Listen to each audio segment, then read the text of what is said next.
नमस्कार दोस्तों, स्वागत है आपका हमारे YouTube चैनल जरधारी क्लासेस में। दोस्तों, उत्तराखंड ज्योग्राफी में आज हम डिस्कस करने वाले हैं उत्तराखंड नदी तंत्र और उत्तराखंड के प्रमुख ग्लेशियर के बारे में। काफी महत्वपूर्ण ये लेक्चर दोस्तों होने वाला है। मैप के माध्यम से हम समझने का प्रयास करेंगे यमुना रिवर सिस्टम के बारे में, गंगा रिवर सिस्टम और काली रिवर सिस्टम। तो जितने भी प्रमुख नदियां हैं उत्तराखंड में, मैप के माध्यम से मैं डिटेल्स में आपको बताने वाला हूं और साथ में जो प्रमुख ग्लेशियर हैं उत्तराखंड में उनको भी मैप के माध्यम से समझने का प्रयास करेंगे। और दोस्तों, यदि आपको इस टॉपिक के डिटेल्स नोट्स चाहिए या उत्तराखंड भूगोल के कंप्लीट नोट्स चाहिए तो लिंक आपको मिल जाएगा वीडियो के डिस्क्रिप्शन में। तो शुरू करते हैं दोस्तों आज का लेक्चर। दोस्तों, पहले बात करेंगे यमुना नदी तंत्र की, यमुना रिवर सिस्टम के बारे में हम बात करेंगे। अब यहाँ पे देखो, एक बार मैप में आपको देखना है, ये है यमुना रिवर सिस्टम, यमुना नदी तंत्र। ये उत्तराखंड का मैप है और ये यहाँ पे मैंने मेंशन कर रखा है कि यमुना नदी उत्तराखंड के कौन कौन से स्थानों से होकर बहती है। उत्तराखंड में यमुना नदी 2 जनपदों से होकर बहती है, उत्तरकाशी जनपद और ये यहाँ पे देहरादून जनपद, देहरादून। तो उत्तरकाशी और देहरादून जनपदों में यमुना नदी बहती है। अब पहले हम यहाँ पे यमुना नदी के बारे में कुछ महत्वपूर्ण बातें जान लेते हैं। यमुना नदी को जाना जाता है आसिता नदी या आसित नदी के नाम से। आसिता नदी यमुना नदी को क्यों कहा जाता है? क्योंकि ऐसा माना जाता है कि यमुना नदी की खोज की थी आसित मुनि ने और आसित मुनि के नाम से यमुना नदी का नाम पड़ा आसिता नदी। तो यमुना नदी को आसिता नदी या आसित नदी के नाम से भी जाना जाता है। और यमुना नदी कुछ अन्य नाम भी है, जैसे सूर्यपुत्री, शनि एवं यम की बहन, कृष्ण की पटरानी, ये भी यमुना नदी को कहा जाता है। यमुना नदी के ये भी नाम है। अगर हम यमुना नदी की लंबाई की बात करें तो उद्गम स्थल से और यहां तक, यानी उत्तराखंड में यमुना नदी की जो कुल लंबाई है उद्गम स्थल से यहां तक, जहां पर ये उत्तराखंड से बाहर चली जाती है, तो कुल लंबाई है यमुना नदी की 136 किलोमीटर उत्तराखंड में।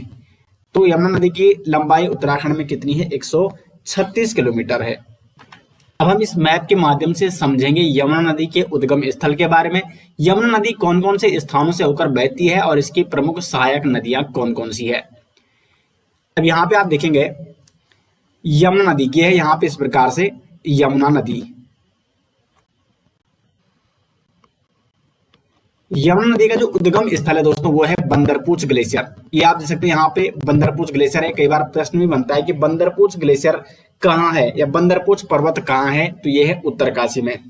तो बंदरपूछ ग्लेशियर के दक्षिण पश्चिमी भाग, जिसको यमुनोत्री कांठा के नाम से जाना जाता है, इसका जो दक्षिण पश्चिमी भाग है इसको जाना जाता है यमुनोत्री कांठा के नाम से, कांठा।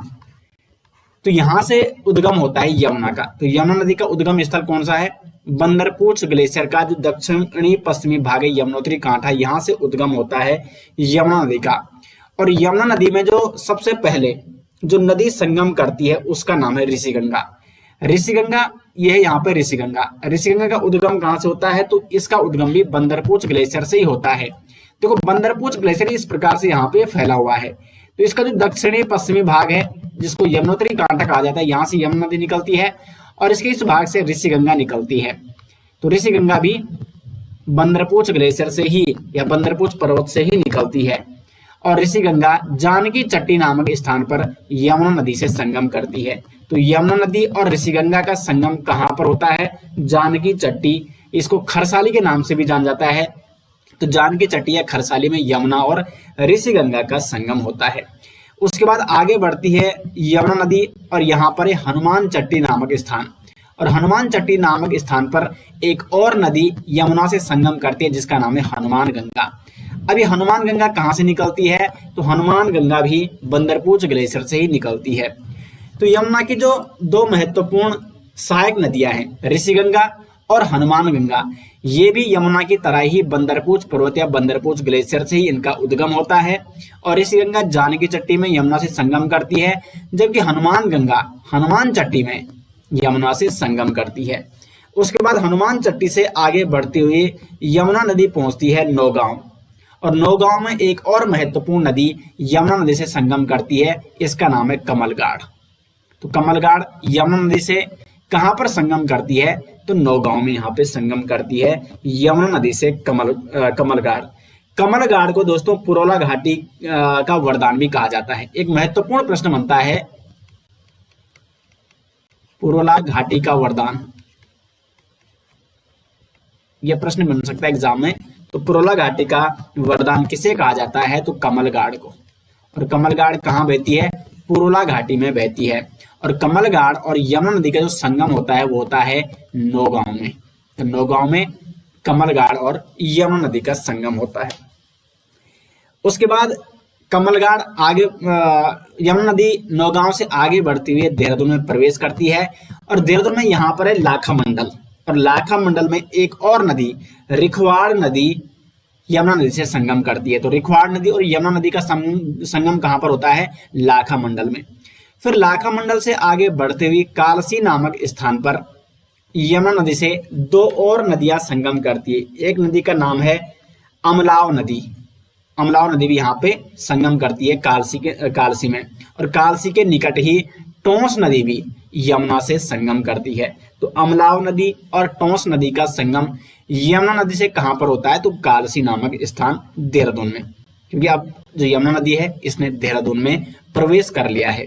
तो लाखा मंडल में रिखवाड़ नदी और कालसी में अमलाव नदी और टोंस नदी यमुना नदी से संगम करती है। अब यहाँ पे देखो टोंस नदी के बारे में पहले जान लेते हैं। तो टोंस नदी ये यमुना की सबसे प्रमुख सबसे बड़ी सहायक नदी है, जो यमुना नदी से लगभग 2.5 गुना अधिक जल लेकर आती है। और टोंस नदी को तमसा नदी के नाम से भी जाना जाता है। तो टोंस नदी को किस नाम से जाना जाता है? तमसा नदी के नाम से भी जाना जाता है। और यदि हम टोंस नदी की बात करें तो शुरुआत में ये दो नदियों के रूप में निकलती है, सूपिन और रूपिन। सूपिन नदी ये यहाँ पे ये तो उत्तराखंड से ही निकलती है। उत्तरकाशी के स्वर्गरोहिणी जो ग्लेशियर है ये यहाँ पे स्वर्गरोहिणी ग्लेशियर, तो इस ग्लेशियर से निकलती है सूपिन नदी इस प्रकार से। और जो रूपिन नदी निकलती है ये निकलती है हिमाचल प्रदेश, ये हिमाचल है और हिमाचल प्रदेश के डोडरा क्वार से निकलती है रूपिन नदी। तो सूपिन नदी और रूपिन नदी नेटवाणा नामक स्थान पर उत्तरकाशी के नेटवाणा में संगम करती है सूपिन और रूपिन नदी। और इसी नेटवाणा पर दोस्तों टोंस नदी पर 60 मेगावाट की नेटवाणा जल विद्युत परियोजना भी है, क्योंकि यहाँ से अब इसको टोंस नदी या इसको तमसा नदी के नाम से भी कुछ क्षेत्रों में जाना जाता है। तो टोंस नदी पर ही निर्मित है नेटवाणा जल विद्युत परियोजना या नेटवाणा जो 60 मेगावाट की जल विद्युत परियोजना है। ये किस नदी पर है?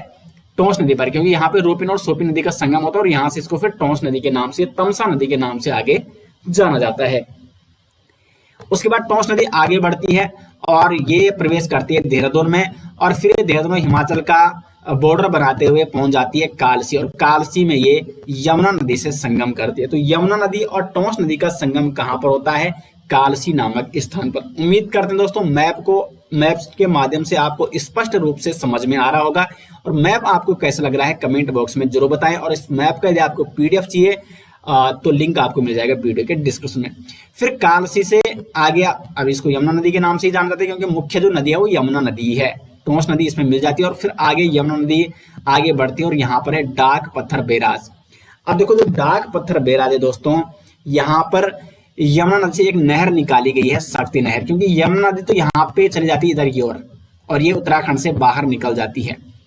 तो ये तो मुख्य यमुना नदी है। लेकिन डाक पत्थर बैराज, अगर प्रश्न यहाँ से इस प्रकार बनता है कि डाक पत्थर बैराज किस नदी पर है, तो वो है यमुना नदी पर। और डाक पत्थर बैराज से यमुना नदी पर एक नहर निकाली गई है जिसका नाम है शक्ति नहर। तो शक्ति नहर किस नदी पर है? तो वो भी यमुना नदी पर ही है, जो कि डाक पत्थर बैराज से निकाली गई है। और शक्ति नहर में ही एक और अन्य सहायक नदी है, यमुना की सहायक नदी आसन नदी, जो कि देहरादून के आसारोड़ी देहरा मार्ग से इसका उद्गम होता है। और आसारोड़ी देहरा मार्ग से निकलते हुए आसन नदी शक्ति नहर में कहाँ पर मिल जाती है? रामपुर मंडी में। तो रामपुर मंडी में आसन नदी और शक्ति नहर का संगम होता है। और फिर शक्ति नहर से आगे ये रामपुर मंडी से शक्ति नहर आगे बढ़ती है और ये भी आगे जो मुख्य यमुना नदी है उसी में जा मिलती है। तो इस प्रकार ये यमुना रिवर सिस्टम था दोस्तों, जो कि उत्तराखंड में यमुना नदी तंत्र है। उत्तराखंड के उत्तरकाशी और देहरादून जनपद के विभिन्न स्थानों से होकर ये गुजरती है और इसमें बहुत सारी जो इसकी सहायक नदियां हैं वो विभिन्न स्थलों में इसके साथ संगम करती है। अब एक और महत्वपूर्ण नदी भी है गिरिगंगा। गिरिगंगा ये हिमाचल प्रदेश से निकलती है और देहरादून में यमुना नदी से मिल जाती है। तो कुछ अन्य सहायक नदियां ये भी आपको नोट करना है। अन्य सहायक नदियां किसकी? यमुना नदी की, जो मैंने मैप में नहीं दिखाई है लेकिन ये भी इंपॉर्टेंट है, जो मोस्ट इंपॉर्टेंट है वो मैंने मैप में वैसे दर्ज कर रखी है। ठीक है, तो गिरी गंगा हो गया, ये हिमाचल प्रदेश से निकलती है और देहरादून में यमुना नदी से मिल जाती है। उसके बाद बनाड़ घाट, बनाड़ घाट हो गया, कृष्णा घाट, कृष्णा घाट हो गया। उसके बाद है खुतनू घाट, उसके बाद यहाँ पे बरनी घाट, ये नदियां भी कई बार एग्जाम में पूछ ली जाती है। भद्री घाट और गडोली घाट हो गया। और एक और महत्वपूर्ण नदी है दोस्तों जिसका नाम है अमलाव नदी, अमलाव ने अगलाड़ नदी। ठीक है, अमलाव नदी तो मैंने यहाँ पे बता दिया आपको, जो कालसी में मिलती है। और एक है अगलाड़ नदी, अगलाड़ नदी ये भी यमुना की सहायक नदी है। और अगलाड़ नदी में हर साल मछली पकड़ने का एक मेला लगता है जिसको मछमोड़ मेला के नाम से भी जाना जाता है। और अमलाव नदी ये मैंने आपको बता दी है, ये कालसी में ही यमुना नदी से संगम करती है। तो ये तो पूरा रिवर सिस्टम हो गया यमुना नदी तंत्र का। अब हम एक दूसरे मैप के साथ इसका रिवीजन करते हैं, क्योंकि उसमें रिवीजन करने में आपको आसानी होगी। क्योंकि यहाँ तो मैंने डिस्ट्रिक्ट के माध्यम से मैंने पूरा उत्तराखंड का मैप यहाँ पे बना रखा है और उसके ऊपर ये रिवर सिस्टम का मैप दर्शा रखा है। अब हम एक पृथक मैप के माध्यम से यमुना नदी तंत्र का रिवाइज कर लेते हैं ताकि आपको याद करने में आसानी हो। यह है दोस्तों यमुना नदी तंत्र का दूसरा मैप। इसमें मैंने पीछे से डिस्ट्रिक्ट नहीं दर्ज कर रखे, दर्शा रखे, क्योंकि इसमें आपको प्रमुख नदी और उसकी सहायक जो नदियां हैं, यमुना नदी और इसकी जो सहायक नदियां हैं, इनको याद करने में, रिवीजन करने में आसानी हो। देखो यहाँ पे जो ये है यमुना नदी, मुख्य नदी है जो यमुना नदी, और ये कहाँ से निकल रही है? बंदरपूछ ग्लेशियर के यमुनोत्री कांठा से निकलती है यमुना नदी। और ये आगे बढ़ती है और जानकी चट्टी में इसके साथ संगम करती है ऋषिगंगा, और ऋषिगंगा भी बंदरपूछ ग्लेशियर से ही निकलती है। फिर जानकी चट्टी से आगे यमुना नदी बढ़ती है और हनुमान चट्टी में हनुमान गंगा इसके साथ संगम करती है, और हनुमान गंगा भी बंदरपूछ ग्लेशियर से ही निकलती है। उसके बाद हनुमान चट्टी से आगे बढ़ते हुए नौगांव में कमल घाट इसके साथ क्या करती है? संगम करती है। तो नौगांव में कौन सी नदी यमुना नदी से संगम करती है? तो कमल घाट। फिर नौगांव से आगे बढ़ती हुई लाखा मंडल देहरादून में ये पहुंचती है, और लाखा मंडल देहरादून में रिखवाड़ नदी यमुना नदी से संगम करती है। तो रिखवाड़ नदी भी यमुना नदी की सहायक नदी है। फिर लाखा मंडल से आगे बढ़ती हुई कालसी में दो नदियां यमुना नदी से संगम करती है, अमलाव नदी और काशी के ही निकट में टोंस नदी भी यमुना नदी से संगम करती है। तो कालसी में अमलाव नदी और टोंस नदी, ये दोनों नदियां यमुना नदी से संगम करती है। अब जब टोंस नदी की बात कर लेते हैं, तो टोंस नदी दो नदियों के रूप से निकलती है। सूपी नदी जो कि उत्तरकाशी के स्वर्ग रोहिणी ग्लेशियर से इसका उद्गम होता है, और सूपी नदी आगे बढ़ती है तो नेटवाणा में ये रूपी नदी के साथ संगम करती है। रूपी नदी हिमाचल प्रदेश के डोडरा क्वार से निकलती है, और ये नेटवाणा में रूपिन और सूपिन का संगम होता है, और यहाँ से इसको टोंस नदी या तमसा नदी के नाम से जाना जाता है। और फिर ये टोंस नदी आगे बढ़कर कालसी में यमुना नदी से संगम करती है। फिर यमुना नदी कालसी से आगे बढ़ते हुई डाक पत्थर बैराज पे पहुंचती है। यमुना नदी पर यहाँ पे देहरादून में एक डाक पत्थर बैराज है, जहां पर यमुना नदी से एक नहर निकाली गई है जिसका नाम है शक्ति नहर, क्योंकि यहाँ पर ये मुख्य यमुना नदी यहाँ से निकल के राज्य के बाहर निकल जाती है। और ये शक्ति नहर ये डाक पत्थर बैराज से यमुना नदी से निकाली गई है। और इस शक्ति नहर पर रामपुर मंडी नामक स्थान पर एक और नदी आकर मिलती है जिसका नाम है आसन नदी, और ये आसारूढ़ी देहरा मार्ग से इसका उद्गम होता है देहरादून से। और ये आसन नदी शक्ति नहर में रामपुर मंडी में जाके मिल जाती है, और फिर यहाँ से ये शक्ति नहर यमुना नदी में ही मिल जाती है। तो इस प्रकार इस मैप के माध्यम से जो प्रमुख सहायक नदियां हैं यमुना नदी तंत्र की, वो मैंने यहाँ पे स्पष्ट रूप से दर्शा रखी है ताकि आपको याद करने में आसानी हो। दोनों मैप के या पूरा जो रिवर सिस्टम मैं आपको यहाँ पे बता रहा हूँ, कंप्लीट मैप की पीडीएफ और नोट्स यदि आपको चाहिए तो लिंक आपको मिल जाएगा वीडियो के डिस्क्रिप्शन में। दोस्तों अब हम बात करेंगे गंगा नदी तंत्र यानी गंगा रिवर सिस्टम के बारे में। अब जैसे कि आप जानते हैं कि गंगा नदी को गंगा नाम से जाना जाता है देवप्रयाग से, और देवप्रयाग से पहले गंगा की जो दो प्रमुख नदियां हैं, गंगा जिन दो प्रमुख नदियों से होकर बनती है वो है भागीरथी नदी और अलकनंदा नदी। और गंगा में उत्तराखंड में एक और महत्वपूर्ण नदी भी संगम करती है जिसका नाम है नयार नदी। तो गंगा नदी तंत्र को इसलिए हम 3 भागों में डिस्कस करेंगे। भागीरथी नदी तंत्र, भागीरथी नदी तंत्र, अलकनंदा नदी तंत्र, क्योंकि भागीरथी और अलकनंदा को मिलकर ही गंगा नदी बनती है, और एक और नदी है नयार नदी तंत्र, नयार नदी तंत्र। तो इन 3 महत्वपूर्ण नदियों के बारे में हम डिस्कस करेंगे, और गंगा नदी में जो और अन्य महत्वपूर्ण नदियां संगम करती है, जो अन्य सहायक नदियां हैं गंगा नदी की, उनके बारे में भी हम डिटेल्स में इस मैप के माध्यम से डिस्कस करने वाले हैं। तो सबसे पहले हम भागीरथी नदी तंत्र के बारे में जानेंगे। तो भागीरथी नदी की अगर हम बात करें तो ये उत्तराखंड के उत्तरकाशी जनपद और उसके बाद टिहरी जनपद से होते हुए देवप्रयाग में अलकनंदा से संगम करती है, और देवप्रयाग से इसको गंगा नदी के नाम से जाना जाता है। तो पहले हम भागीरथी नदी के बारे में बात करने वाले हैं। अगर हम भागीरथी की बात करें दोस्तों, तो भागीरथी का उद्गम होता है गंगोत्री ग्लेशियर के गौमुख से। यह है यहाँ पे भागीरथी नदी। भागीरथी नदी का उद्गम कहाँ से हो रहा है?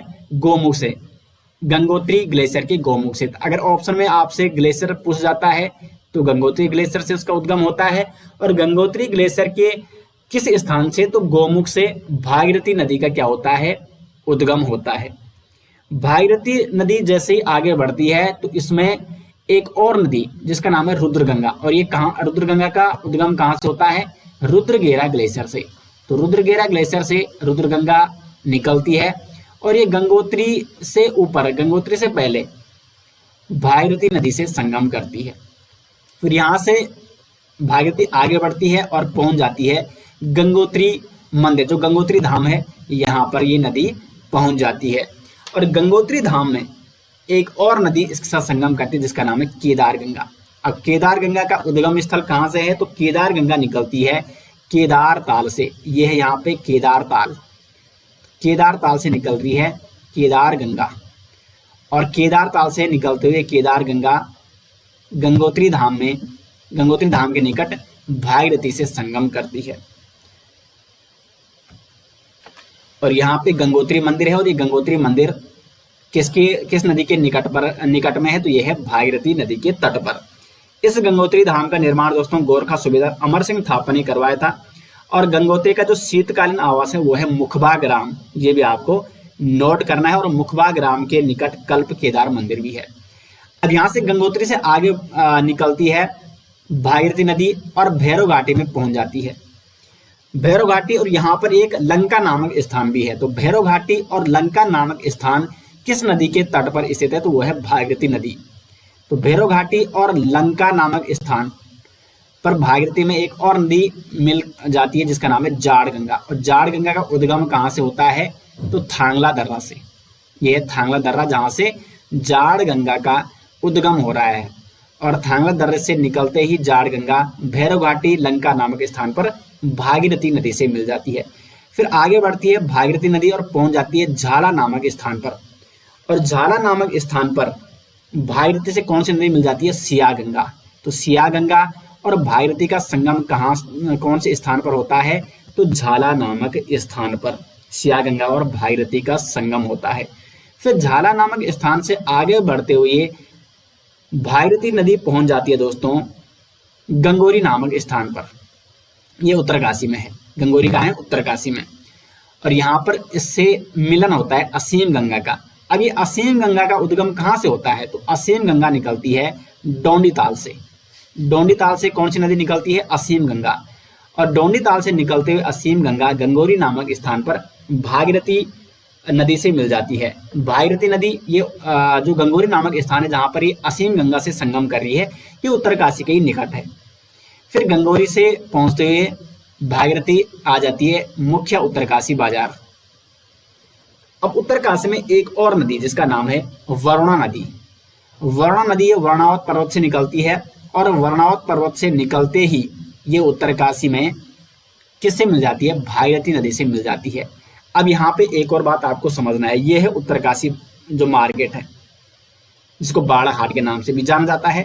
तो जो उत्तरकाशी है यहाँ पर 3 नदियों का संगम होता है। देखो यहाँ पे वरुणा नदी जो वर्णावत पर्वत से निकल रही है और उत्तरकाशी में, भागीरथी से मिल रही है। और असीम गंगा जो डोंडी ताल से निकल रही है, इसको अस्सी गंगा के नाम से भी जाना जाता है। असीम गंगा को अस्सी गंगा कहा जाता है।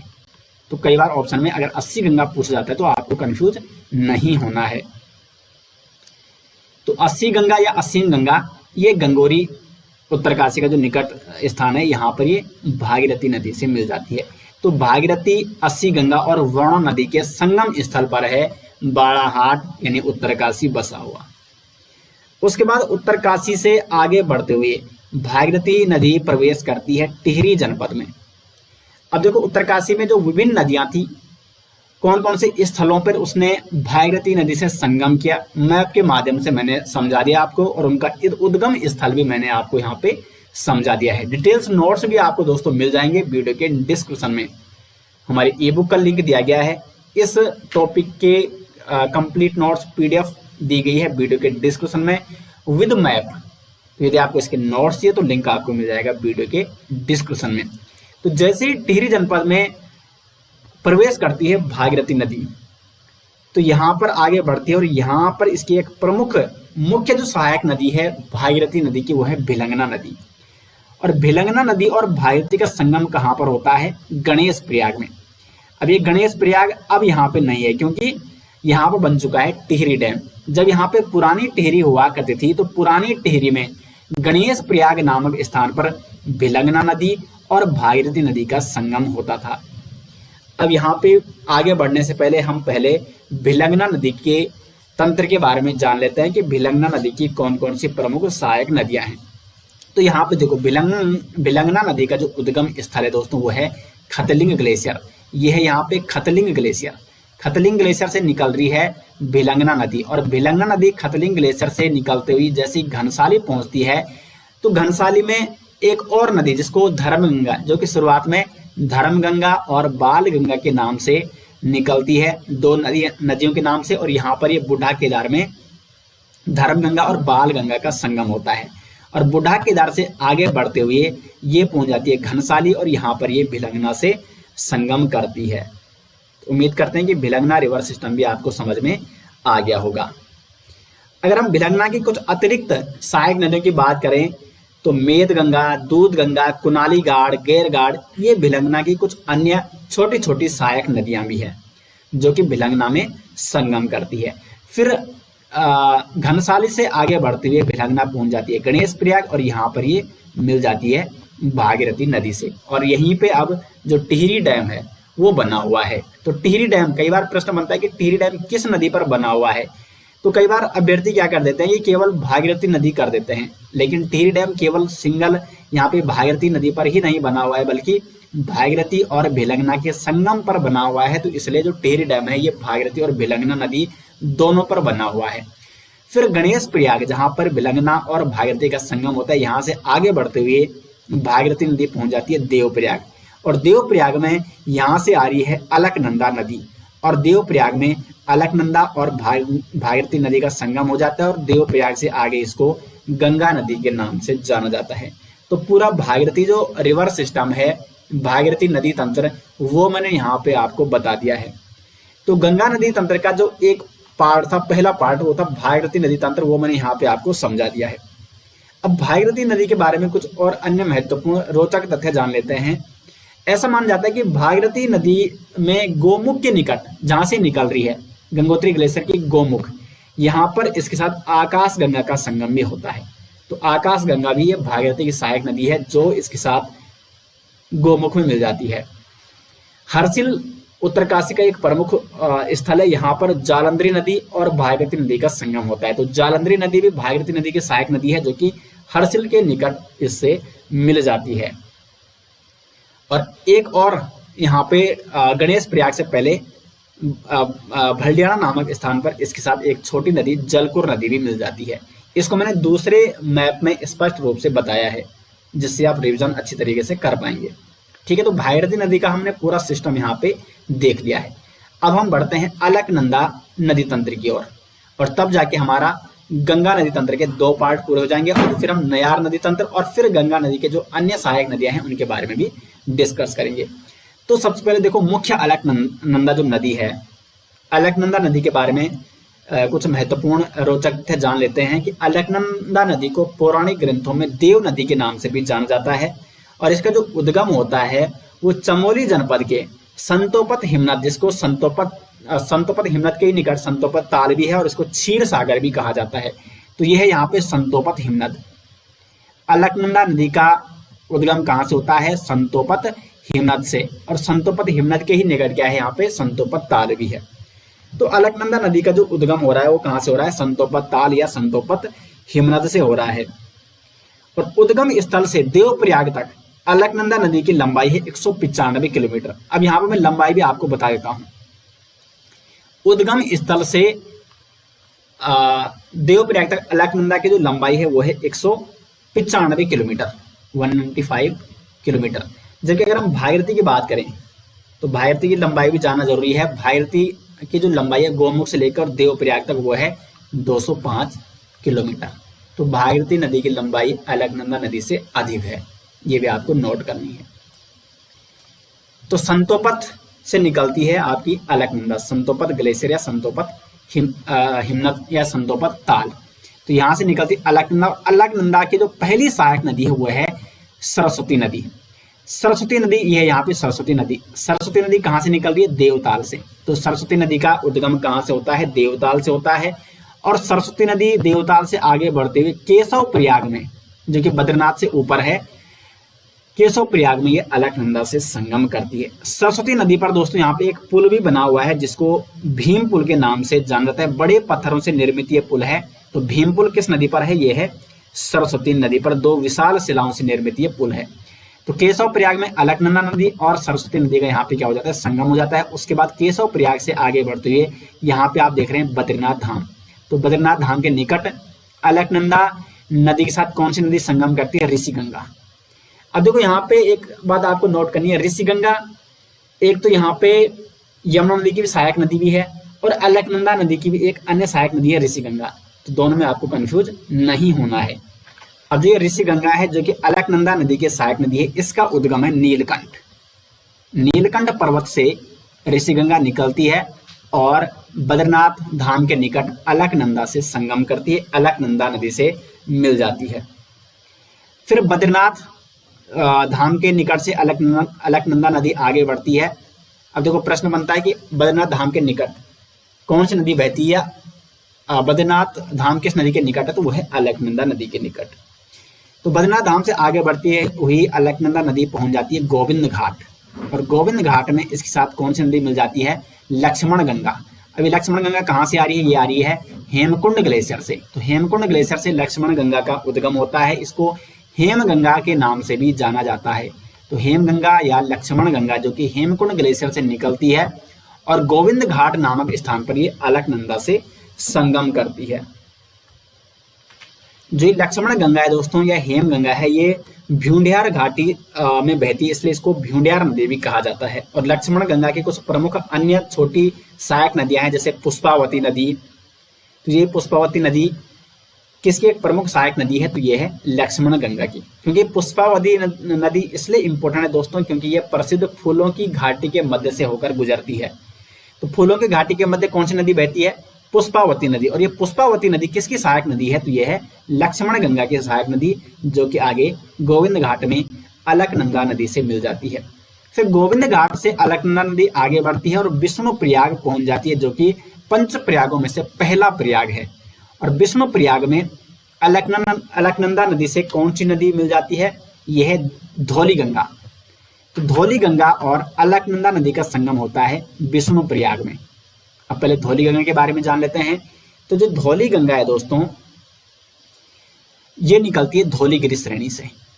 धौलीगिरी श्रेणी से निकल रही है धौली गंगा, और धौली गंगा आगे बढ़ती है और रैणी नामक स्थान पर धौली गंगा के साथ एक और नदी मिल जाती है जिसका नाम है ऋषिगंगा। तो उत्तराखंड में 3 ऋषि गंगाएं हैं। एक धौली गंगा की सहायक नदी, ये पश्चिमी धौली गंगा है क्योंकि पूर्वी धौली गंगा भी है जो कि काली नदी की सहायक नदी है। और यहाँ पर मैं जिस धौली गंगा की बात कर रहा हूँ वो है पश्चिमी धौली गंगा जो कि अलकनंदा नदी की सहायक नदी है। तो धौली गंगा और ऋषि गंगा का संगम होता है रैणी नामक स्थान पर। ऋषि गंगा ये त्रिशूल पर्वत से निकलती है। त्रिशूल पर्वत से उद्गम होता है ऋषिगंगा का, और ये रेणी नामक स्थान पर धौली गंगा के साथ संगम करती है। पश्चिमी धौली गंगा की कुछ अन्य प्रमुख सहायक नदियां हैं गणेश गंगा और गिरथी गंगा। तो गिरथी गंगा भी धौली गंगा की ही सहायक नदियां हैं। रेणी से आगे बढ़ते हुए धौली गंगा पहुंच जाती है विष्णुप्रयाग, और यहाँ पर ये अलकनंदा नदी के साथ संगम करती है, अलकनंदा से मिल जाती है। तो विष्णुप्रयाग ये पहला प्रयाग है। फिर विष्णुप्रयाग से आगे बढ़ती हुई कुछ अन्य नदियां जैसे व्रीहि गंगा हो गया या आपकी गरुड़ गंगा, ये अलकनंदा नदी से संगम करती है, और फिर आगे बढ़ती हुई अलकनंदा नदी पहुंच जाती है नंदप्रयाग में।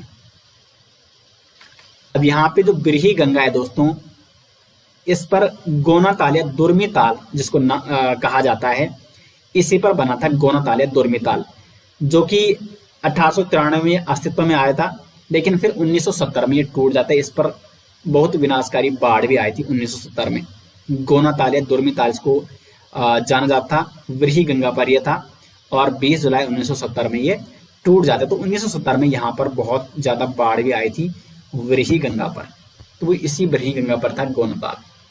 तो हम पहुंच चुके हैं अलकनंदा नदी के साथ नंदप्रयाग में, और नंदप्रयाग में एक और नदी जिसको जाना जाता है नंदाकिनी के नाम से, ये अलकनंदा से संगम करती है। तो नंदप्रयाग यहाँ पे दूसरा प्रयाग आ गया। अब देखो, जो नंदाकिनी नदी है जो अलकनंदा से संगम करती है नंदप्रयाग में, ये कहाँ से निकलती है? तो ये भी नंदा घुंघटी हिमनद से, त्रिशूल पर्वत के ही निकट है नंदा घुंघटी हिमनद, तो यहाँ से निकलती है नंदाकिनी, और ये नंदप्रयाग में अलकनंदा से मिल जाती है। इसके कुछ प्रमुख सहायक नदियां हैं जैसे चुपलागाड़, मोलागाड़ और गौरी नदी, ये नंदाकिनी के सहायक नदियां हैं। नोट्स में आपको डिटेल्स में मिल जाएंगे। फिर नंदप्रयाग से आगे बढ़ते हुए हम पहुंच जाते हैं कर्णप्रयाग, और कर्णप्रयाग में एक और नदी जिसका नाम है पिंडर नदी। कर्णप्रयाग ये आपका तीसरा प्रयाग हो गया। और कर्णप्रयाग में पिंडर नदी जो कि कहाँ से निकलती है? पिंडारी ग्लेशियर से निकलती है। तो पिंडारी ग्लेशियर से उद्गम होता है पिंडर नदी का। पिंडारी ग्लेशियर कहाँ है? बागेश्वर में है, ये आपका बागेश्वर में है। तो बागेश्वर के पिंडारी ग्लेशियर से पिंडर नदी निकलती है, और कर्णप्रयाग में ये अलकनंदा नदी के साथ संगम करती है। अब पिंडर नदी की कुछ सहायक नदियां मैं आपको बता देता हूँ। इसमें से जो ये आटागाड़ नदी है, आटागाड़, ये एग्जाम में भी पूछी जा चुकी है। तो आटागाड़ किसकी सहायक नदी है? पिंडर नदी की। प्राणमती,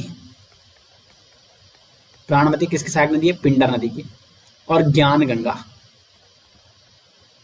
तो हर छोटी छोटी नदियां दोस्तों इंपॉर्टेंट है, एग्जाम में कुछ भी पूछी जा सकती है। आटागाड़ एग्जाम में पूछी जा चुकी है। तो आटागाड़, प्राणमती और ज्ञान गंगा ये पिंडर नदी की सहायक नदी है, और पिंडर नदी को कर्ण गंगा के नाम से भी जाना जाता है, इसलिए यहाँ पर ये कर्णप्रयाग है। तो कर्ण गंगा या पिंडर नदी अलकनंदा से कहाँ पर संगम करती है? कर्णप्रयाग नामक स्थान पर। फिर ये आगे बढ़ती है और ये पहुंच जाती है अलकनंदा देवप्रयाग में इंटर करते हुए रुद्रप्रयाग पहुंच जाती है। और रुद्रप्रयाग में इसकी एक महत्वपूर्ण सहायक नदी है जिसका नाम है मंदाकिनी नदी, जो कि रुद्रप्रयाग में अलकनंदा से संगम करती है। और यह है आपका चौथा प्रयाग रुद्रप्रयाग। तो पंच प्रयाग है उत्तराखंड में। पहला यहाँ पे ये हो गया विष्णुप्रयाग, जहाँ पे धौली गंगा और अलकनंदा का संगम होता है। फिर है नंदप्रयाग, जहाँ पे अलकनंदा और नंदाकिनी का संगम होता है। फिर है आपका कर्णप्रयाग, जहाँ पर पिंडर नदी और अलकनंदा का संगम होता है। और चौथा प्रयाग है रुद्रप्रयाग, जहाँ पे अलकनंदा और मंदाकिनी नदी का संगम होता है। और पांचवा है देवप्रयाग, जहाँ पे अलकनंदा और भागीरथी नदी का संगम होता है। तो अब यहाँ पे रुद्रप्रयाग में मंदाकिनी नदी का संगम हो रहा है। तो पहले हम मंदाकिनी नदी के बारे में डिटेल्स में जान लेते हैं। मंदाकिनी नदी की कुछ प्रमुख सहायक नदियों के बारे में जानेंगे। तो यहाँ पे देखो, यह है मंदाकिनी नदी, जो कहाँ से निकल रही है? चोराबाड़ी ताल से। चोराबाड़ी ताल से निकलती है मंदाकिनी नदी। ताल के बारे में मैंने पृथक वीडियो बना रखी है, जिस पर आपको तालों के बारे में मैंने डिटेल्स में बता रखा है, उत्तराखंड के जो विभिन्न ताल हैं।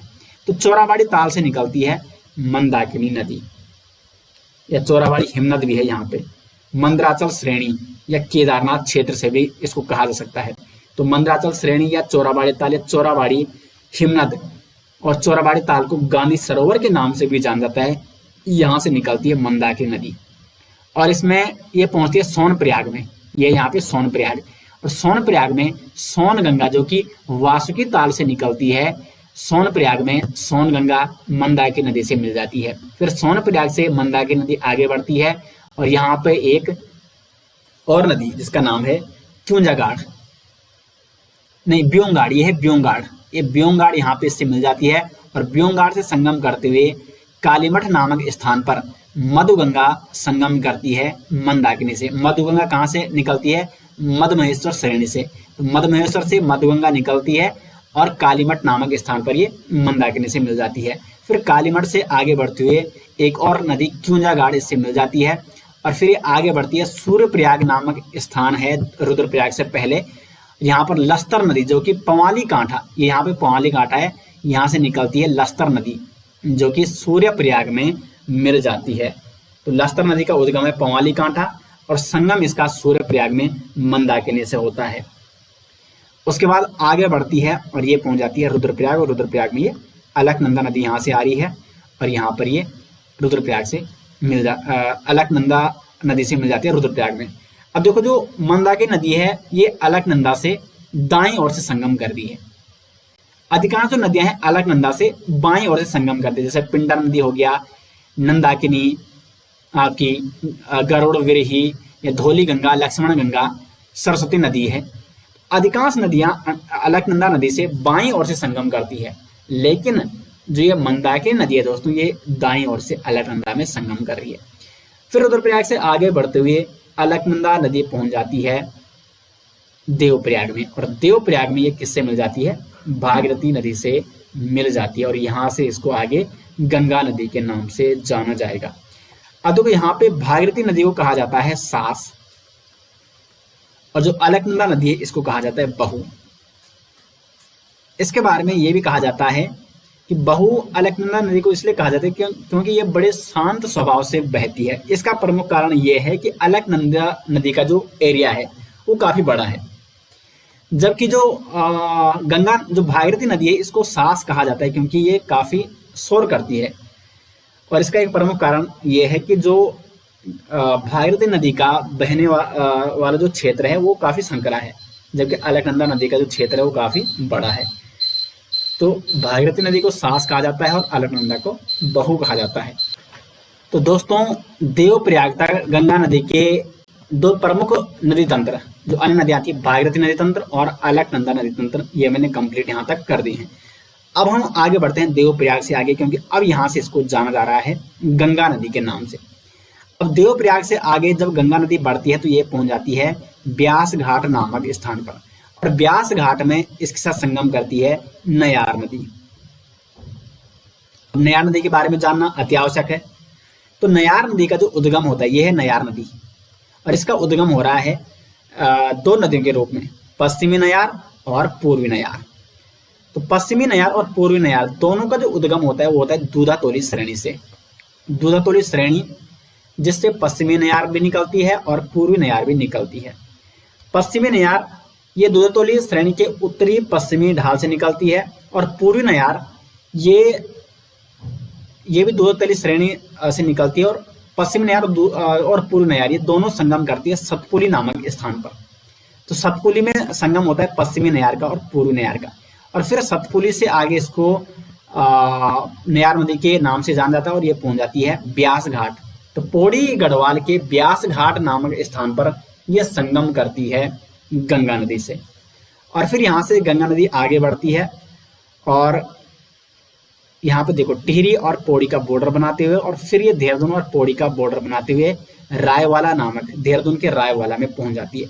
अब यहाँ से कुछ अन्य नदियां इसकी प्रमुख सहायक नदियां हैं, जैसे कि जब ऋषिकेश में पहुंच जाती है गंगा नदी ऋषिकेश में, तो यहाँ पर आप देखते होंगे कि एक और नदी चंद्रभागा नदी जो कि चंदनवाड़ से निकलती है। तो चंद्रभागा नदी चंदनवाड़ से निकलते हुए ऋषिकेश में गंगा नदी से मिल जाती है। तो ऋषिकेश में गंगा नदी से कौन सी नदी मिलती है? तो चंद्रभागा। फिर आगे जब रायवाला पहुंच जाती है तो रायवाला में सोंग नदी इसके साथ संगम करती है। तो सोंग नदी कहाँ से निकलती है? सुरकंडा रेंज से। सोंग नदी जो कि देहरादून की एक प्रमुख नदी है, ये सुरकंडा रेंज से निकलती हुई और यहाँ पर ये रायवाला में मिल जाती है गंगा नदी से। तो सोंग नदी किसकी सहायक नदी है? गंगा नदी की सहायक नदी है। सोंग नदी की कुछ अन्य सहायक नदी है जैसे कि रिस्पना नदी हो गया, बिंदाल नदी जो कि मसूरी रेंज से निकलती है, रिस्पना नदी और बिंदाल नदी, और बाल्दी नदी हो गया।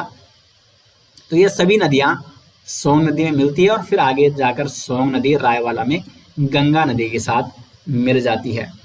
फिर रायवाला से आगे बढ़ती हुई गंगा प्रवेश करती है अपने मैदानी क्षेत्र में यानी हरिद्वार में।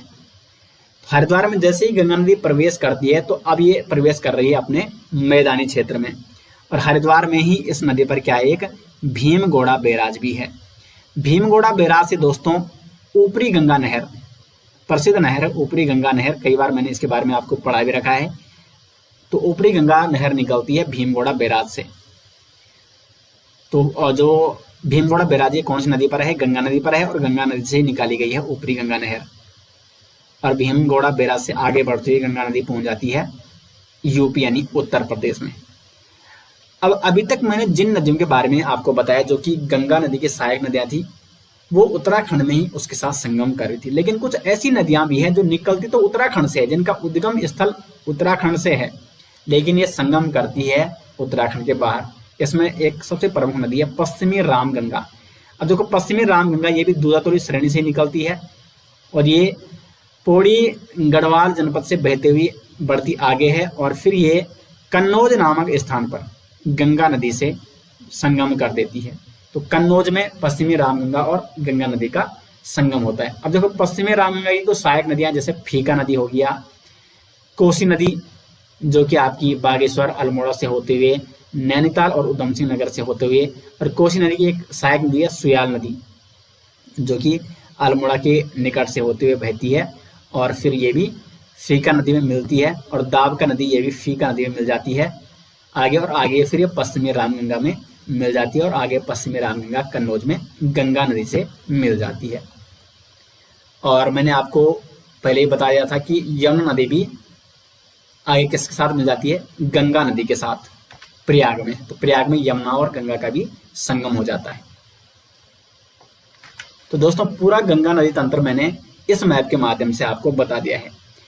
अब यहाँ पे मैंने अलग अलग मैप दर्शा रखे हैं जिनसे आप रिवाइज कर सकते हैं। भागीरथी का अलग मैप है, अलकनंदा का अलग मैप है, और नयार का अलग मैप है। इन मैप के माध्यम से एक बार रिवाइज कर लेते हैं शॉर्ट में, ताकि आपने अभी तक जो भी पढ़ा वो आपको आसानी से याद हो जाए। तो ये है भागीरथी नदी तंत्र। यहाँ पे देखो भागीरथी नदी तंत्र का हम रिवीजन कर लेते हैं। ये भागीरथी नदी ये कहाँ से निकल रही है, गंगोत्री ग्लेशियर के गौमुख से, और यहाँ पर ये गंगोत्री धाम के ऊपर रुद्रगंगा से मिल जाती है। रुद्रगंगा ये रुद्रगिरिया ग्लेशियर से निकलती है। फिर भागीरथी नदी आगे बढ़ती है गंगोत्री में। गंगोत्री में ये संगम कर रही है केदार गंगा से। तो केदार गंगा और भागीरथी नदी का जो संगम होता है वो गंगोत्री मंदिर के निकट होता है। और जो केदार गंगा है ये कहाँ से निकलती है, केदार ताल से। फिर गंगोत्री धाम के निकट से आगे बढ़ती है भागीरथी नदी, और भैरव घाटी लंका नामक स्थान पर ये जाड़ गंगा से मिल जाती है। जाड़ गंगा का उद्गम है थांगला दर्रा, और भागीरथी से संगम ये करती है भैरव घाटी लंका नामक स्थान पर। भैरव घाटी से आगे बढ़ती है भागीरथी, और जालंधरी नामक नदी हरसिल में इसके साथ क्या करती है, मिल जाती है।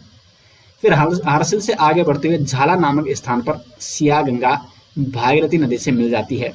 फिर झाला से आगे गंगोरी नामक स्थान पर असीम गंगा जो कि डोंडी ताल से जिसका उद्गम होता है, और असीम गंगा डोंडी ताल से निकलते ही गंगोरी नामक स्थान पर भागीरथी से मिलती है। और फिर भागीरथी आगे पहुंचती है उत्तरकाशी, और उत्तरकाशी में वरुणा नदी इसके साथ संगम करती है। फिर उत्तरकाशी से आगे टिहरी में प्रवेश करती है, और टिहरी में भलड्याना नामक स्थान पर जलकुर नदी जो कि लमगांव जो मुख्य बाजार है वहां उसके निकट से होती हुई, और फिर ये भलड्याना में संगम करती है भागीरथी नदी से जलकुर नदी। फिर गणेश प्रयाग में भेलंगना नदी और भागीरथी का संगम होता है। भेलंगना नदी की बात करें तो ये आपकी निकलती है खतलिंग ग्लेशियर से, और खतलिंग ग्लेशियर से होते हुए भेलंगना नदी घनसाली में पहुंचती है, और घनसाली में धर्मगंगा और बाल गंगा जो कि बुढ़ा केदार में संगम करती है, ये घनसाली में भेलंगना नदी से मिल जाती है। और भेलंगना आगे बढ़ती है और गणेश प्रयाग में भागीरथी नदी से संगम करती है। फिर भागीरथी नदी आगे बढ़ती है और देवप्रयाग में ये अलकनंदा नदी के साथ संगम करती है। और फिर देवप्रयाग से भागीरथी और अलकनंदा नदी का जब संगम होता है तो यहाँ से इसको गंगा नदी के नाम से जाना जाता है। तो ये तो भागीरथी का शॉर्ट में क्या हो गया, रिवीजन हो गया। अब अलकनंदा नदी का भी देख लेते हैं। इसका आप स्क्रीनशॉट भी ले सकते हैं दोस्तों, और इसका पीडीएफ यदि आपको चाहिए तो लिंक मैं आपको दे दूंगा वीडियो के डिस्क्रिप्शन में। तो ये है अलकनंदा नदी तंत्र। अब देखो अलकनंदा नदी कौन है, ये है अलकनंदा नदी, और ये कहाँ से निकल रही है, संतोपत ताल या संतोपत ग्लेशियर। तो अलकनंदा नदी यहाँ से निकलती है और केशव प्रयाग में सरस्वती नदी जो कि देवताल से जिसका उद्गम होता है, तो सरस्वती नदी और अलकनंदा का संगम होता है केशव प्रयाग में। केशव प्रयाग से आगे बढ़ते हुए बद्रीनाथ में पहुंच जाती है अलकनंदा नदी, और बद्रीनाथ में इसके साथ ऋषि गंगा संगम करती है जो कि नीलकंठ से जिसका उद्गम हो रहा है। नीलकंठ पर्वत से ऋषि गंगा का उद्गम होता है और बद्रीनाथ में ये अलकनंदा से मिल जाती है। फिर बद्रीनाथ से आगे बढ़ते हुए गोविंद घाट में लक्ष्मण गंगा इसके साथ संगम करती है जिसका उद्गम है हेमकुंड ग्लेशियर। फिर गोविंद घाट से विष्णु प्रयाग में धौली गंगा जो कि धौलीगिरी श्रेणी से निकलती है, और रैणी में धौली गंगा से ऋषि गंगा जो कि त्रिशूल पर्वत से निकलती है। रैणी नामक स्थान पर धौली गंगा और ऋषि गंगा संगम होता है। और फिर रैणी से आगे बढ़ती हुई विष्णु प्रयाग में धौली गंगा का संगम होता है अलकनंदा से। फिर अलकनंदा विष्णु प्रयाग से आगे बढ़ती हुई व्रीहि गंगा भी इसके साथ संगम करती है। गरुड़ गंगा हो गया। बालखिल्य नदी जो कि रुद्रनाथ श्रेणी से निकलती है, बालखिल्य नदी भी इसके साथ संगम करती है नंद प्रयाग से पहले। और फिर नंद प्रयाग में नंदाकिनी नदी जो कि त्रिशूल पर्वत से ही निकलती है, ये नंदाकिनी नदी और ये नंद प्रयाग में अलकनंदा से संगम करती है। फिर ये पहुंच जाती है अलकनंदा कर्ण प्रयाग में, और कर्ण प्रयाग में इस साथ पिंडर नदी संगम करती है अलकनंदा नदी से जो कि पिंडारी ग्लेशियर से निकलती है। फिर कर्ण प्रयाग से आगे रुद्रप्रयाग में मंदाकिनी नदी जो कि कहाँ से निकल रही है, चोराबाड़ी ग्लेशियर से, और चोराबाड़ी ग्लेशियर या गांधी सरोवर से निकलती हुई मंदाकिनी नदी पहुंच जाती है सोनप्रयाग में, जहां पर बासुकी ताल से निकलती हुई सोन गंगा इसके साथ संगम करती है। और फिर आगे यहाँ पर ब्योंगाड़ हो गया, ये इसकी सहायक नदी है। मधुगंगा जो कि मधुमेश्वर से निकल रही है, ये कालीमठ में मंदाकिनी से संगम करती है। और फिर कालीमठ से आगे चूंजागाड़ भी मंदाकिनी की एक सहायक नदी है। सूर्यप्रयाग आगे लस्तर नदी जो कि पंवाली कांटा से होकर आ रही है, ये सूर्यप्रयाग में मंदाकिनी से संगम करती है। और फिर मंदाकिनी रुद्रप्रयाग में पहुंचकर अलकनंदा से संगम करते हुए अलकनंदा आगे बढ़ती है और देवप्रयाग में ये भागीरथी नदी से मिल जाती है, और फिर आगे इसको गंगा नदी के नाम से जाना जाता है।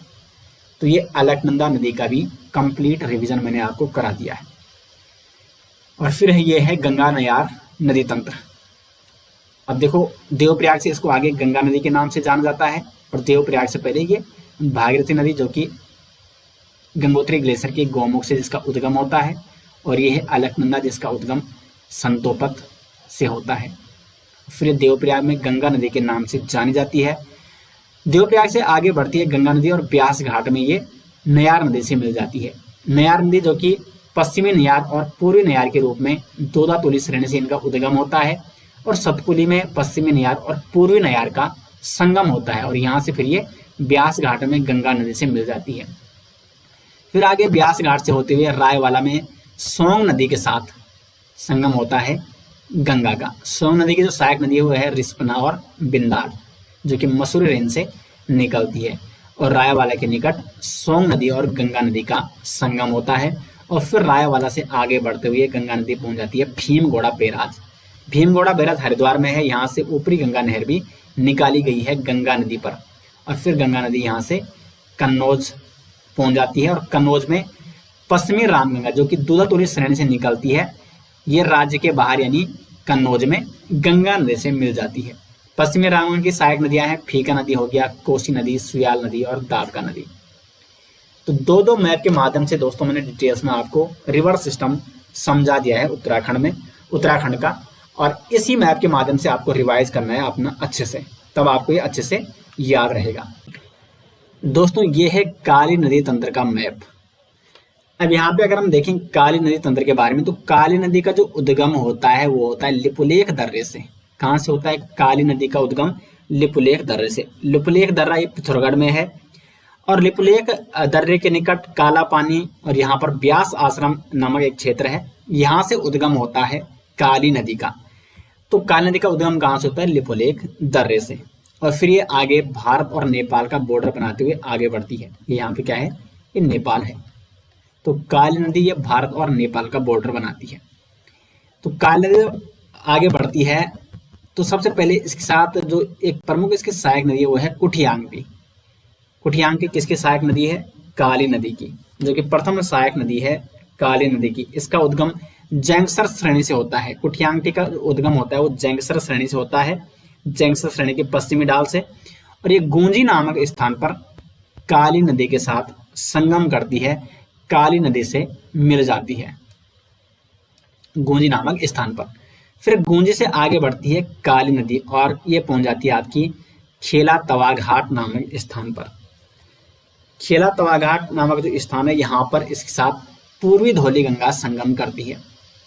पूर्वी धौली गंगा मैंने क्यों बोला? क्योंकि धौली गंगा दो नदियां हैं, पश्चिमी धौली गंगा और पूर्वी धौली गंगा। पश्चिमी धौली गंगा जो कि अलकनंदा की सहायक नदी है, जबकि जो पूर्वी धौली गंगा है ये किसकी सहायक नदी है? ये है काली नदी की सहायक नदी, जो कि खेला तवा घाट नामक स्थान पर काली नदी के साथ संगम करती है। अब जो ये पूर्वी धौली गंगा है ये शुरुआत में दो नदियों के रूप में, दो शाखाओं के रूप में निकलती है, लिस्सर और दारमा। और इन दोनों नदी का जो उद्गम होता है वो होता है गोवान खना हिमनद। तो लिस्सर और दारमा नदी का उद्गम होता है गोवान खना हिमनद से, और इनको आगे पूर्वी धौली गंगा के नाम से जाना जाता है। तो पूर्वी धौली गंगा उद्गम कहाँ से हो रहा है? गोवान खना हिमनद से। और फिर ये खेला तवा घाट नामक स्थान पर काली नदी के साथ संगम करती है। पूर्वी धौली गंगा की कुछ अन्य सहायक नदियां जैसे नान दारमा और सेला यांगटी।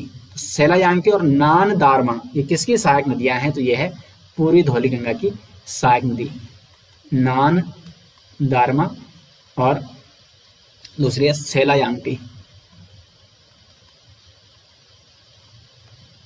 उसके बाद खेला तवा घाट से आगे बढ़ते हुए काली नदी पहुंच जाती है जौलजीबी नामक स्थान पर।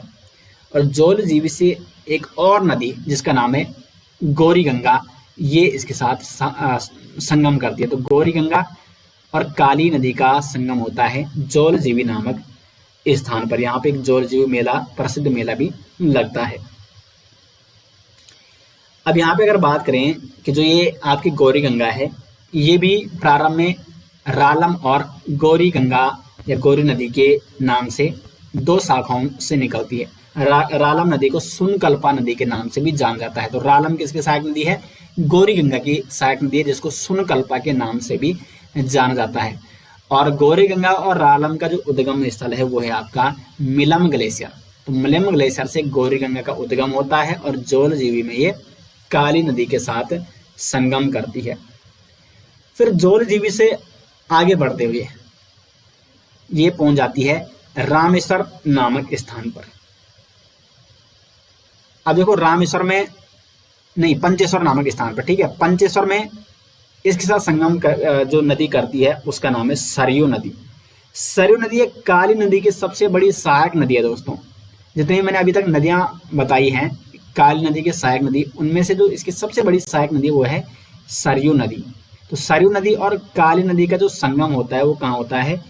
पंचेश्वर में होता है। लेकिन आप देखो सरयू नदी के बारे में पहले जान लेते हैं। सरयू नदी का जो उद्गम होता है वो होता है बागेश्वर के सरमोल झुंडी नामक स्थान से। सरयू नदी का क्या होता है? उद्गम होता है। और फिर 146 किलोमीटर प्रवाहित होने के बाद पंचेश्वर में मिल जाती है काली नदी से। इस प्रकार ये पंचेश्वर में काली नदी से मिल जाती है। अब सरयू की जो सहायक नदियां हैं इसमें एक है गोमती नदी। गोमती नदी और सरयू नदी का जो संगम होता है वो होता है बागेश्वर में। तो बागेश्वर में किस किस नदी का संगम होता है? गोमती नदी और सरयू नदी का। गोमती नदी है डेवरा श्रेणी बागेश्वर से इसका उद्गम होता है, डेवरा श्रेणी से, बागेश्वर की डेवरा श्रेणी से। कुछ अन्य सहायक नदी जैसे पनार नदी, इसका उद्गम अल्मोड़ा के दक्षिणी भाग से होता है और कांकरी घाट में ये सरयू से संगम करती है। तो पनार नदी किसकी सहायक नदी है? सरयू नदी की सहायक नदी है। उसके बाद बागेश्वर से आगे बढ़ती है रामेश्वर में सरयू नदी संगम करती है पूर्वी रामगंगा से। अब देखो रामगंगा भी दो नदियां हैं, पश्चिमी रामगंगा जो कि दूधातोरी श्रेणी से निकलती है और अलकनंदा नहीं, गंगा की वो सहायक नदी है। जो पश्चिमी रामगंगा वो गंगा की सहायक नदी है, और पूर्वी रामगंगा ये सरयू नदी की सहायक नदी है। तो पूर्वी रामगंगा और सरयू नदी का संगम होता है रामेश्वर में, रामेश्वर तीर्थ में। फिर रामेश्वर से आगे बढ़ते हुए सरयू नदी पहुंच जाती है पंचेश्वर में, और यहाँ पर ये किसके साथ संगम करती है? ये संगम करती है काली नदी से। फिर पंचेश्वर से आगे बढ़ते हुए ये पहुंच जाती है मटियानी में, और मटियानी में ये लोहावती नदी के साथ संगम करती है। और फिर मटियानी से आगे बढ़ते हुए चंपावत के चूका नामक स्थान पर पहुंच जाती है, और यहाँ पर ये लधिया नदी के साथ संगम करती है। तो लधिया नदी ये उत्तराखंड में काली नदी की अंतिम सहायक नदी है चंपावत में। इसका उद्गम होता है अल्मोड़ा और नैनीताल के मिलन बिंदु गजार नामक स्थान से। और ये लधिया नदी आगे बढ़ती है गजार नामक स्थान से, और चूका नामक स्थान जो कि चंपावत में है, यहाँ पर ये काली नदी से संगम करती है। और फिर चंपावत में ही यहाँ पे क्या है, एक बनबसा बैराज है। बनबसा बैराज ये किस नदी पर है? तो ये है काली नदी पर। और यहाँ पर जो ये काली नदी है ये दो शाखाओं में बन जाती है। शारदा नहर ये उत्तराखंड उधम सिंह नगर की ओर आती हुई आगे बढ़ जाती है, और महाकाली नदी के नाम से इसको जाना जाता है आगे, और ये फिर नेपाल की ओर बढ़ जाती है। तो दो नहर निकलती है बनबसा बैराज से, शारदा नहर और महाकाली नहर। अब देखो उद्गम स्थल यानी लिपुलेख दर्रे से होते हुए और बनबसा बैराज तक काली नदी की जो लंबाई है दोस्तों वो कितनी है? तो ये है, काली नदी की जो लंबाई है वह है 252 किलोमीटर, और इसलिए काली नदी को कहा जाता है उत्तराखंड की सबसे लंबी नदी। तो उत्तराखंड की सबसे लंबी नदी कौन है दोस्तों? वो है काली नदी। 252 किलोमीटर इसकी लंबाई है। अब इस मैप में भी एक बार रिवाइज कर लेते हैं काली नदी तंत्र को। तो देखो लिपुलेख दर्रे से निकल रही है काली नदी, और गूंजी नामक स्थान पर ये कुठियांगटी से संगम करती है, जो कि इसकी पहली सहायक नदी है। फिर गूंजी से आगे बढ़ते हुए काली नदी पहुंच जाती है खेला तवा घाट नामक स्थान पर, और यहाँ पर ये पूर्वी धौली गंगा से मिल जाती है। पूर्वी धौली गंगा जो कि दारमा और लिस्सर दो शाखाओं के रूप में इसका उद्गम होता है, और गोवान खना हिमनद से इसका क्या होता है? उद्गम होता है। और फिर ये खेला तवा घाट में पूर्वी धौली गंगा ये काली नदी से मिल जाती है। फिर खेला तवा घाट से आगे बढ़ते हुए जौलजीवी नामक स्थान पर काली नदी का संगम होता है गौरी गंगा से। गौरी गंगा ये रालम या सुनकल्पा और गौरी गंगा के रूप में ये भी दो शाखाओं में निकलती है, और आगे इसको गौरी गंगा ही कहा जाता है, और ये जौलजीवी में काली नदी से मिल जाती है। गौरी गंगा का उद्गम कहाँ से होता है? मिलम ग्लेशियर से, ये देखो। फिर जौलजीवी से आगे बढ़ते हुए ये पहुंच जाती है पंचेश्वर में। पंचेश्वर में संगम करती है काली नदी और सरयू नदी। देखो जो सरयू नदी है ये सरमूल श्रेणी से इसका उद्गम होता है, सरमूल श्रेणी, बागेश्वर की सरमूल श्रेणी से, और आगे ये बागेश्वर में गोमती नदी से संगम करती है। गोमती नदी भी गोमती और गरुड़ गंगा के रूप में निकलती है, और गोमती और गरुड़ गंगा आगे बढ़ते हुए गोमती नदी के नाम से जानी जाती है, और फिर ये बागेश्वर में सरयू नदी से संगम करती है। फिर बागेश्वर से आगे सरयू नदी रामेश्वर में पूर्वी रामगंगा जो कि पेंटिंग व नामक ग्लेशियर से निकलती है, तो पूर्वी रामगंगा रामेश्वर में सरयू से संगम करती है, और फिर ये पंचेश्वर में पहुंच जाती है। पंचेश्वर में ये काली नदी से संगम करती है सरयू नदी। फिर पंचेश्वर से आगे बढ़ते हुए काली नदी पहुंच जाती है चूका नामक स्थान पर, जहां पर ये लधिया नदी से संगम करती है। और फिर चूका से आगे बढ़ते हुए, चूका चंपावत से आगे बढ़ते हुए काली नदी पहुंच जाती है बनबसा बैराज में, और बनबसा बैराज में ये इससे दो नहर निकलती है। शारदा नहर ये उत्तराखंड की ओर उधम सिंह नगर की ओर चली जाती है, और महाकाली नहर जो कि नेपाल की ओर चली जाती है। तो इस प्रकार ये काली नदी तंत्र हो गया। तो दोस्तों इस वीडियो लेक्चर में मैंने आपको कंप्लीट रिवर सिस्टम बता दिया है उत्तराखंड का। यमुना नदी तंत्र, गंगा नदी तंत्र जिसमें हमने भागीरथी, अलकनंदा और नेयार नदी उपतंत्र के बारे में चर्चा की, और काली नदी तंत्र के बारे में हमने चर्चा की। दोस्तों अब हम चर्चा करेंगे उत्तराखंड के प्रमुख ग्लेशियर यानी हिमनद के बारे में। जैसे कि इसके नाम से ही स्पष्ट हो रहा है हिमनद, यानी इसको ग्लेशियर भी कहा जाता है। ये क्या होता है? इसको आप इस प्रकार से भी समझ सकते हैं कि ये एक बर्फ का बहुत बड़ा पिंड टाइप का होता है जो बर्फ से ढका हुआ रहता है, और इससे बहुत सारी नदियों का क्या होता है? उद्गम होता है। तो नदियों का जो प्रमुख रूप से जो उद्गम होता है वो इन्हीं हिमनद यानी ग्लेशियर से ही होता है। क्योंकि यहाँ पे बर्फ जमा रहती है और धीरे धीरे वो बर्फ पिघलकर जल का रूप लेती है, पानी का रूप लेती है और फिर वो नदियों के रूप में बहती है। तो उत्तराखंड में भी विभिन्न ग्लेशियर हैं और इन्हीं ग्लेशियर से, इन्हीं हिमनद से उत्तराखंड की विभिन्न नदियों का उद्गम होता है। तो उत्तराखंड रिवर सिस्टम के बारे में हम पहले ही चर्चा कर चुके हैं और विभिन्न नदियों के उद्गम स्थल और उनके संगम स्थल के बारे में हम चर्चा कर चुके हैं। और अब मैं आपको यहाँ पे उत्तराखंड के प्रमुख ग्लेशियर और हिमनद के बारे में डिटेल्स में बताने वाला हूँ। कौन सा ग्लेशियर किस जनपद में स्थित है, इस प्रकार के प्रश्न अधिकांशतः एग्जाम में पूछे जाते हैं। तो यहाँ पे देखो, सबसे पहले हम बात करेंगे उत्तरकाशी जनपद में स्थित प्रमुख ग्लेशियर यानी हिमनद के बारे में। तो इसमें देखो, एक है खिमलोगा ग्लेशियर। जो खिमलोगा ग्लेशियर है ये हिमाचल प्रदेश और उत्तरकाशी के मध्य स्थित है। इसका जो अधिकांश भाग है वो हिमाचल प्रदेश में आता है, लेकिन कुछ भाग इसका उत्तरकाशी जनपद में भी स्थित है। इसलिए मैं यहाँ पे बिल्कुल सीमा पर हिमाचल प्रदेश और उत्तरकाशी की सीमा पर दर्शा रखा है। तो खिमलोगा ग्लेशियर ये भी उत्तरकाशी में है। स्वर्गरोहिणी ग्लेशियर ये भी उत्तरकाशी का एक महत्वपूर्ण ग्लेशियर है। बंदरपूछ ग्लेशियर, कई बार प्रश्न बनता है कि बंदरपूछ ग्लेशियर या बंदरपूछ पर्वत ये कहाँ है, तो ये भी आपका उत्तरकाशी में है। और बंदरपूछ ग्लेशियर से ही यमुना नदी का उद्गम होता है, बंदरपूछ ग्लेशियर के यमुनोत्री कांटा से। यमुनोत्री ग्लेशियर ये भी उत्तरकाशी में है। उसके बाद देखो यहाँ पे रतवन ग्लेशियर, रतवन ये भी उत्तरकाशी में है। गंगोत्री ग्लेशियर, गंगोत्री ग्लेशियर से ही भागीरथी नदी का उद्गम होता है, गंगोत्री के गोमुख से। तो गोमुख का है कहाँ है, गोमुख भी गंगोत्री ग्लेशियर का ही भाग है और यहाँ से किसका उद्गम होता है, भागीरथी नदी का। उसके बाद यहाँ पे आप देखेंगे चांगथांग ग्लेशियर ये भी उत्तरकाशी में है। और डोकरियानी ग्लेशियर ये भी आपका उत्तरकाशी में है। तो उत्तरकाशी के महत्वपूर्ण ग्लेशियर यानी हिमनद कौन कौन से हैं, खिमलोगा, स्वर्गरोहिणी, बंदरपूछ, यमुनोत्री, रतवन, गंगोत्री, चांगथांग और डोकरियानी ग्लेशियर। और इसमें जो गंगोत्री ग्लेशियर है दोस्तों, गंगोत्री ग्लेशियर ये राज्य का यानी उत्तराखंड का सबसे बड़ा ग्लेशियर है। उत्तराखंड का सबसे बड़ा ग्लेशियर कौन सा है, तो ये है आपका गंगोत्री ग्लेशियर,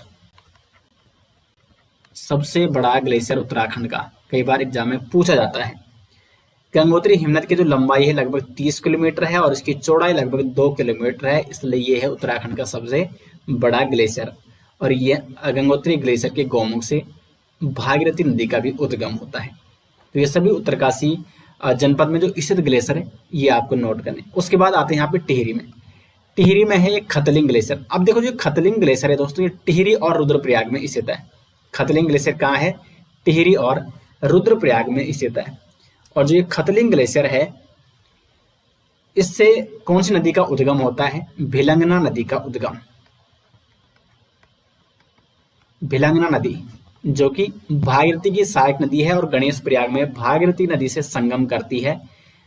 ये भिलंगना नदी, इसका उद्गम होता है खतलिंग ग्लेशियर। और खतलिंग ग्लेशियर ये टिहरी और रुद्रप्रयाग में फैला हुआ है। तो खतलिंग ग्लेशियर कहाँ है, टिहरी और रुद्रप्रयाग में स्थित है। उसके बाद यहाँ से आएंगे आप रुद्रप्रयाग में। रुद्रप्रयाग में कौन कौन से ग्लेशियर हैं, चोराबाड़ी ग्लेशियर और केदारनाथ ग्लेशियर। चोराबाड़ी ग्लेशियर से ही आपकी मंदाकिनी नदी का उद्गम होता है। चोराबाड़ी हिमनद यानी चोराबाड़ी ग्लेशियर से कौन सी नदी का उद्गम होता है, मंदाकिनी नदी का, जो कि किसकी सहायक नदी है, अलकनंदा की सहायक नदी है। और रुद्रप्रयाग में ये अलकनंदा से संगम करती है, ये मैं आपको पहले भी बता चुका हूँ। और इसी चोराबाड़ी ग्लेशियर के निकट है चोराबाड़ी ताल, जिसको गांधी सरोवर के नाम से भी जाना जाता है। तो चोराबाड़ी ग्लेशियर और केदारनाथ ग्लेशियर ये कहाँ है, रुद्रप्रयाग में है। तो खतलिंग ग्लेशियर है ये रुद्रप्रयाग और टिहरी में फैला हुआ है। चोराबाड़ी ग्लेशियर रुद्रप्रयाग में है और केदारनाथ ग्लेशियर भी रुद्रप्रयाग में है। अब आगे बढ़ते हैं और बात करते हैं चमोली जनपद में स्थित प्रमुख हिमनद और ग्लेशियर के बारे में। तो चमोली में कौन कौन से हिमनद या ग्लेशियर हैं, तो भागीरथी ग्लेशियर ये आपका चमोली में है। भागीरथी ग्लेशियर लगभग 18 किलोमीटर ऊंचाई है इसकी।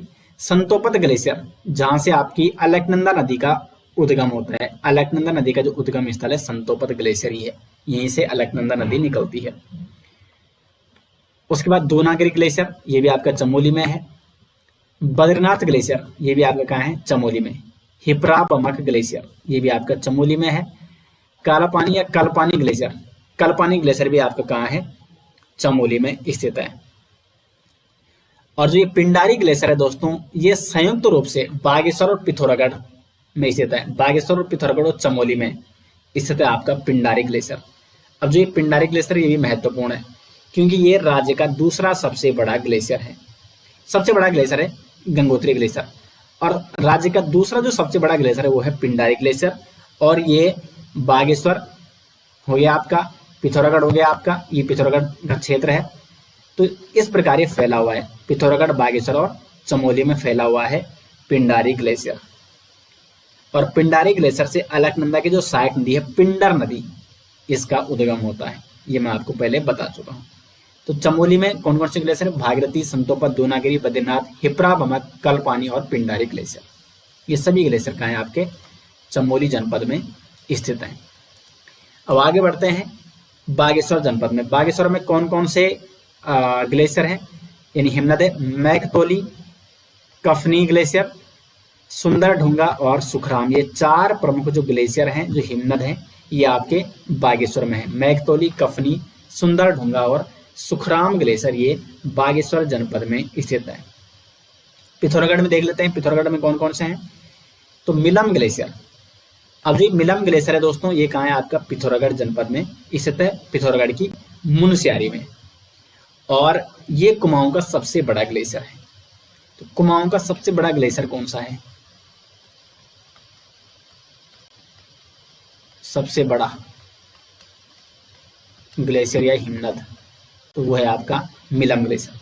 देखो, राज्य का सबसे बड़ा ग्लेशियर है गंगोत्री ग्लेशियर और उसके बाद है आपका पिंडारी ग्लेशियर। लेकिन पिंडारी ग्लेशियर आपका गढ़वाल और कुमाऊं दोनों में है, क्योंकि गढ़वाल के ये चमोली जनपद में है और कुमाऊं के ये बागेश्वर और पिथौरागढ़ जनपद तक फैला हुआ है। लेकिन अगर हम केवल कुमाऊं की बात करें तो कुमाऊं का सबसे बड़ा ग्लेशियर है मिलम ग्लेशियर। और अगर हम देखें तो पिंडारी ग्लेशियर मिलम ग्लेशियर से बड़ा है वैसे, इसलिए राज्य का दूसरा सबसे बड़ा ग्लेशियर है। लेकिन कुमाऊं का सबसे बड़ा ग्लेशियर है मिलम ग्लेशियर, जो कि पिथौरागढ़ जिले के मुनस्यारी तहसील में स्थित है। और मिलम ग्लेशियर इससे काली नदी की जो सहायक नदी है गौरी गंगा का उद्गम भी कहाँ से होता है? मिलम ग्लेशियर से ही होता है। उसके बाद है नामिक ग्लेशियर, ये भी पिथौरागढ़ में है। पिनोरा ग्लेशियर, रालम ग्लेशियर, काली ग्लेशियर, लसार या सोना ग्लेशियर, कलाब लैंड या कलाब लैंड, ये ग्लेशियर भी कहाँ है? पिथौरागढ़ में। उसके बाद Myola glacier, Hiramani glacier important glacier है। और पोंटिंग ग्लेशियर, ये भी इंपोर्टेंट में कई बार एग्जाम में पूछा जाता है। ये ग्लेशियर भी आपका कहाँ है? पिथौरागढ़ में है। तो जितने भी महत्वपूर्ण ग्लेशियर थे दोस्तों, जितने भी महत्वपूर्ण हिमनद थे, वो मैंने यहाँ पे मैप के माध्यम से आपको समझा दिए हैं। और इस मैप का पीडीएफ भी आपको मिल जाएगा वीडियो के डिस्क्रिप्शन में। दोस्तों, तो आज के लेक्चर में मैंने आपको उत्तराखंड रिवर सिस्टम और उत्तराखंड के प्रमुख ग्लेशियर के बारे में बताया है, इसके बारे में डिस्कस किया है। उम्मीद करते हैं आपको ये लेक्चर पसंद आया, काफ़ी हेल्पफुल रहा होगा आपके लिए लेक्चर। और इसके नोट्स, डिटेल्स नोट्स और विद मैप यदि आपको चाहिए तो लिंक आपको मिल जाएगा वीडियो के डिस्क्रिप्शन में। तो मिलते हैं दोस्तों नेक्स्ट वीडियो से, तब तक के लिए धन्यवाद।